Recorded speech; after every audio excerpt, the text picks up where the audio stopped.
just wrapped a $57,000 video production. All right. Look, listen up, it's about to be smoke. Multiple shoot days, with some of them being 11 to 12 hours. We had a talent agency involved, catering, our crew, props, lighting, audio, multiple editors, rounds of revisions, the whole thing. And I want to walk you through every single phase so you can see how everything comes together for such a large production, because most people have no clue what actually goes into it. So whether you're a brand trying to understand what you're paying for, or you're a creative trying to level up your game, this video is for you. Let's get into it. Phase number one is the script and brief review. Our client actually provided all of the scripts, the ideas, how many models they wanted, and the type of models they even wanted. So it actually made our lives a little bit easier going into the production. But with that being said, you have to understand everything and read it all and digest it. Because you didn't put it together, you don't know all the nuances. And so that is actually something that people can overlook, is by not looking into all the details, they miss the mark. Now, we know everybody's not going to have this, so in this step, it could actually be one of the things that we have to do for production, where we come up with everything before we even begin the process. We actually received kind of a messy Google Sheet from the client. I mean, to understand a whole production in a Google Sheet is a little bit hard for the creative mind. So what I did is we had a AI creative workflow moment where we took that entire Google Sheet and we plugged it into Claude. And we said, hey, we are a creative agency. We need you to break down this full production. I need the amount of models, the amount of hours you're expecting, the different locations they're asking for, the full details on every single model that our client is asking for. And I need you to go build this so we can break it down and study it. This alone helped set the foundation and completely changed how we view going into productions, because we're able to have a creative eye-level breakdown before we go into something like this. I'll have to blur it a little bit, but over here, if you could look at the kind of messy Google Sheet before, and then if you sort of understand the after of what we're able to review. So this is very easy. It's understanding it all. It's going back and forth with the client and understanding a few nuances. Nothing crazy. Phase two is where it gets really fun, and this is the pre-production booking and the balancing act. It's a balancing act because you're working with the client, their expectations and deadlines, your internal team, the model agency, and the home locations. Where did we start? We started with a Milanote board. Milanote is just some software, but basically I'll show you kind of what it looks like. It has the model options displayed,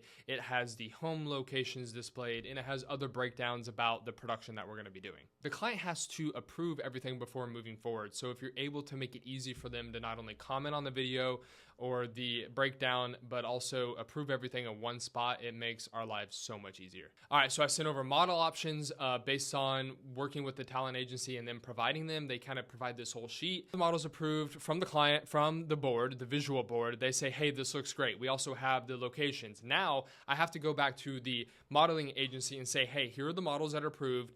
I sent her maybe like 15 at a time, or however many, because I wanted as many options as possible. And then I said, I need to know their availability. And then I also had to go to the homeowner locations of the homes that were approved by the client for the type of setting and feel they want. And I had to get everything at once sort of aligned. And I had to get rough dates that all these homes were available. And then I needed rough dates that all of the models were available. Now here is where it's worth listening and studying the most, and this is the AI spotlight moment. So what I did is I fed Claude all of this information, and it already had memory on this whole project from the get-go. But I said, hey, here's all the model availability, and now that they got back to me, here's the homes that we have available. I want you to make this dashboard, which you'll kind of see over here. I'm going to try to show it up, of kind of what it showed between green check marks and X's when people were available or not. It made my life so much easier, and it saved me so much time. Now that we basically have everything in alignment, we keep updating the client along the way. We need to now go into a pre-production meeting with the team, and that's exactly what we did. We had a hoorah outside of our office spaces, and we went over everything. I had everything printed, and we highlighted stuff, and we started going over everything regarding this production. One of the best parts of the pre-production process that I unlocked that we're gonna move forward forever is basically whenever you're having a model come on set and you need them to have all the details for the day. What to wear, what to expect, what are the lines, what time, address, and all that fun stuff. Kind of in the past, I had to go manually build a template for this production, go plug and play everything. I literally talked into my computer, into the microphone, and I said, hey, I need a model doc tomorrow for all 4 people, and I need you to create a Google Doc for each one. and I need you to have all of the information that they need to know, including their scripts, and break down the nuances and all of that fun stuff. I had it create one actually, and it did it perfectly. And I said, now go make it for all the others. So every time we locked in a new day and I needed models, I said, hey, for this mom today, she's going to be playing a mother, I need you to give her the details of who she's going to be playing and who she's going to be with on set that day and all the information that she needs to know. And that alone saved me, oh my gosh, so many hours a part of the pre-production process. There's probably a few other nuances I miss that goes into what pre-production looks like, but you get the idea. So let's move on to phase 3, which is the actual production. Overall, the production was 4 to 5 full days of filming with multiple models each day and at least 4 to 5, if not 6 team members here at Brotherdale, between someone over audio, lighting, multiple cameras, equipment, setting up, and all that fun stuff. I structured the day around when we needed models the most together and then separate. So let me explain. For example, on one of the first days, I was going to need basically a son actor, so a son of the family, and I needed his parents, and then I needed a friend, and then later or his brother, and then later I was going to need a friend to show up. And I was like, okay, how I'm going to have this is I'm going to have the one guy I just need for an hour or so show up in the morning with the entire family, and I think it's the brother playing it. So there's all 4 there. And then what I'm going to do is I'm going to have the brother go off, and so now I have 3 people, and it's the mother, father, and the son, and I'm going to have them stay for the majority of the day.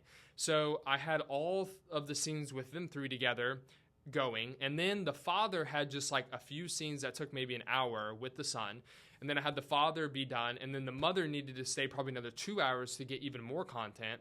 And then I timed it so that way when they were done, I had one of the friends show up, we just plug and play, knock him out, everyone else is done, and then you have just the one guy who's the son in the scene. I think his name was Jay, the character, and basically he stayed and had final scenes. What that did is that actually helped with budgeting. Instead of paying people to be there all day or for multiple hours when they weren't needed, it was able to save our client money, and it was able to save us money.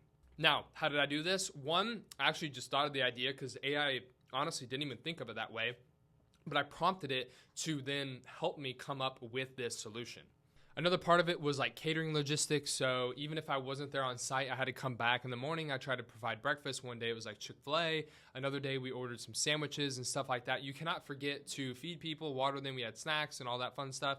You want to make it a fun environment. And I think another nuance of probably production that people miss is making the environment fun, having some music. Obviously you have talking lines, you can have music in between or for setup and everything, and just feeling it, just making everyone feel comfortable. All right, now we go back to post-production kickoff. All right, everything's wrapped, and we immediately had to figure out who is going to edit what, because there are dozens of videos that have to be knocked out. Obviously the volume for this was too high for one editor based on the timeline that we have to get these videos completed. I was actually not a part of this process specifically, but I'll tell you exactly what happened. Basically, we had Marcus, who's my business partner and over kind of the creative department of our whole entire agency, and Perry got with the team members and looked at the availability of what we have going on between other clients and stuff like that.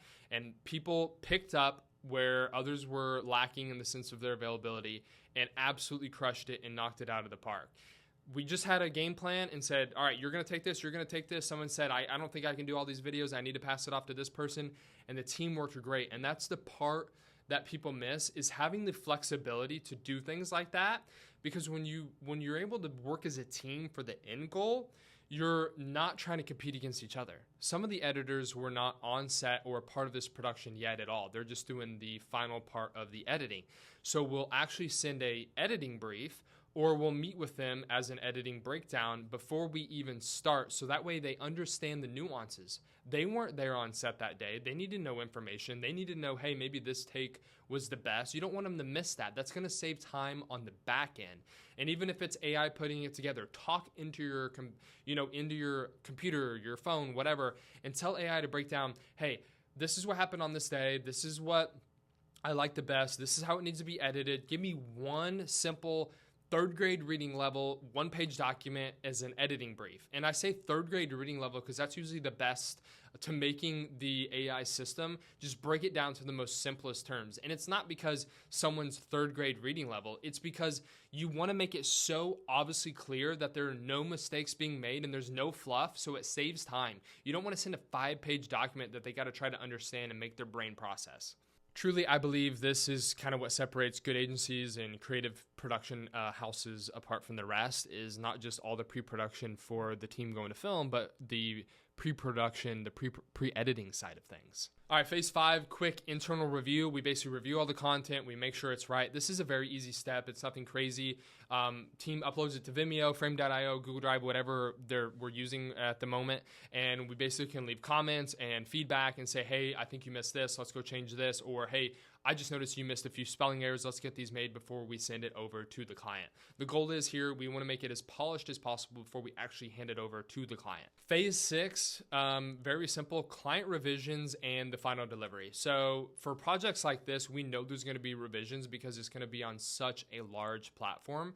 So we know that there's going to be certain things and taglines and legal lines that we need to add or remove or change last minute.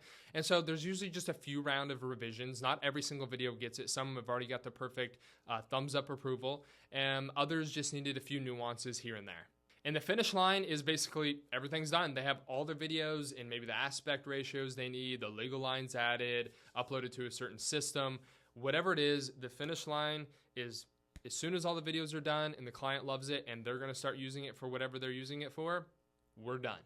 All right, well, that's the full picture of a $57,000 video production.